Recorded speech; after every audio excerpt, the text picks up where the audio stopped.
Assalamualaikum warahmatullahi wabarakatuh. Sebelumnya saya mau memperkenalkan diri terlebih dahulu. Perkenalkan, nama saya Sigit Pamungkas dengan nomor induk mahasiswa 21 10 74 2020. Pada kesempatan kali ini saya akan mereaction sebuah video yang telah diberikan dosen saya, yakni mengenai masakan Minang atau yang dikenal dengan istilah masakan Padang. Dalam video tersebut saya menonton bahwasannya ada seorang wanita mancanegara di luar negeri ya, bahwasanya wanita tersebut mencicipi hidangan di ranah Minang di Sumatera Barat, yakni masakan Padang. Sebelumnya saya juga akan menjelaskan apa itu masakan Minang. Masakan Minang atau yang dikenal dengan masakan Padang adalah nama yang digunakan untuk menyebut segala jenis masakan yang berasal dari daerah Sumatera Barat. Semua jenis masakan ini lebih populer dengan sebutan dengan masakan Minang ya. Meskipun sesungguhnya berbagai resep masakan Sumatera Barat mayoritas tidak berasal dari kota Padang.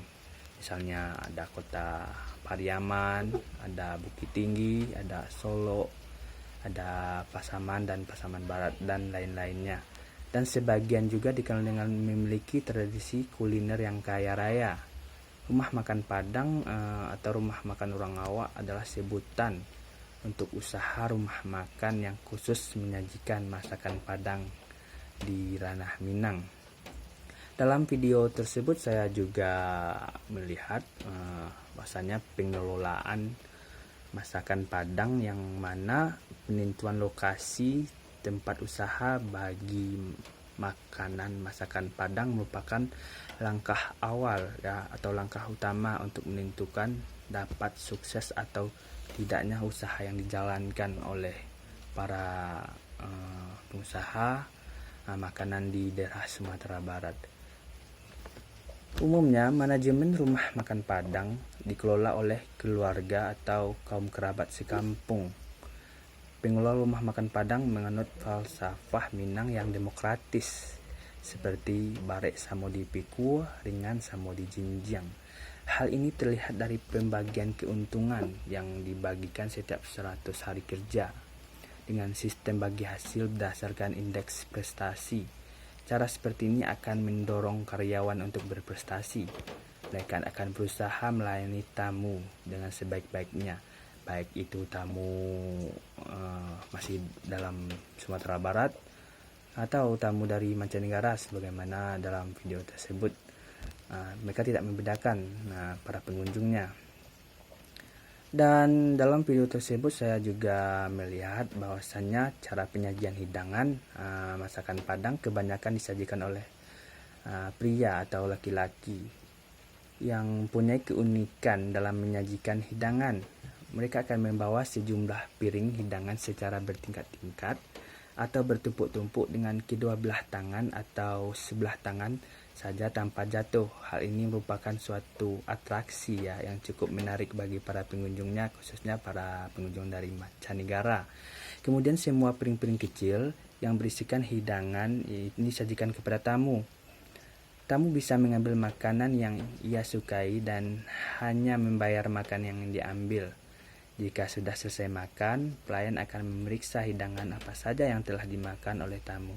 Cara penyajian yang unik ini dan berbeda dengan kebanyakan restoran lainnya.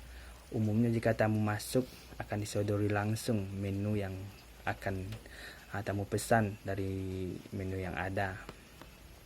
Kalau berbicara mengenai menu masakan Padang, kalau saya lihat di video reaction yang diberikan dosen saya tersebut, masakan Padang termasuk jenis masakan yang dapat dihidangkan kapanpun.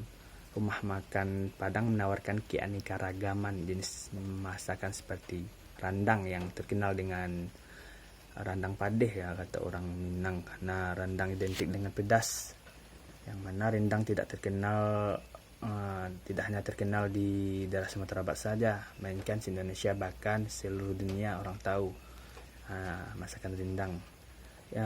Ada juga gulai tunjang, gulai gajebo namanya, soto Padang, dendeng balado, ayam pop, dan gulai kapalo ikan kakap disertai sambal balado. Kalau dilihat dalam reaction video tersebut, bahwasanya para pengunjung dari kakak-kakak pengunjung dari mancanegara tersebut sangat menikmati masakan Padang yang telah dihidangkan.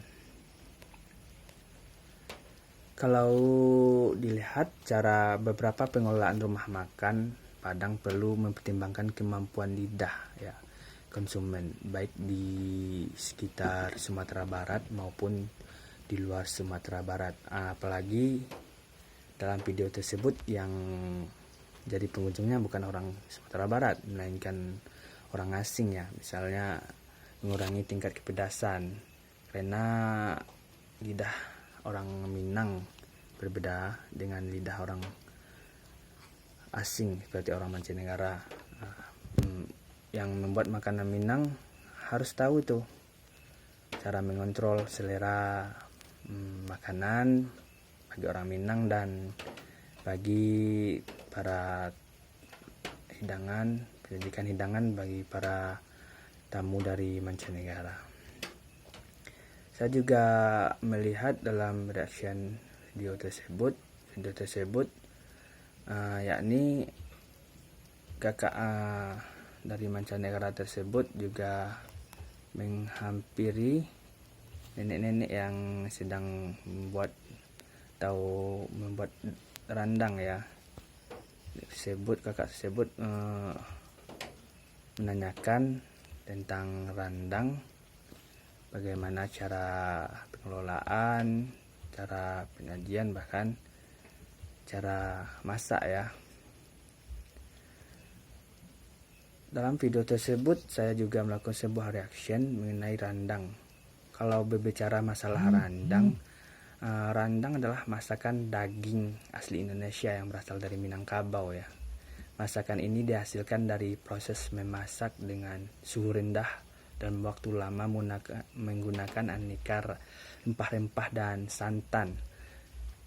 Dan masaknya pun tidak menggunakan kompor gas ya, melainkan menggunakan api unggun, karena dalam video tersebut nenek tersebut menjelaskan kalau menggunakan api unggun cepat masaknya kalau dibandingkan dengan menggunakan kompor gas.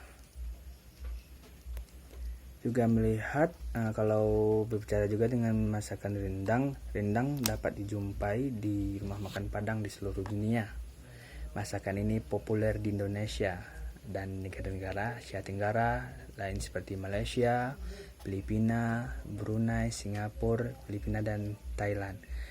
Di daerah asalnya Minangkabau, rendang disajikan di berbagai upacara adat dan perhelatan istimewa. Meskipun rendang merupakan masakan tradisional Minangkabau, akan tetapi rendang juga sangat dikagumi oleh mancanegara. Mungkin sampai di sini yang bisa saya jelaskan. Banyak maaf kalau ada kekurangan, karena saya masih belajar. Saya akhiri dengan mengucapkan wabillahi taufiq wal hidayah. Wassalamualaikum warahmatullahi wabarakatuh.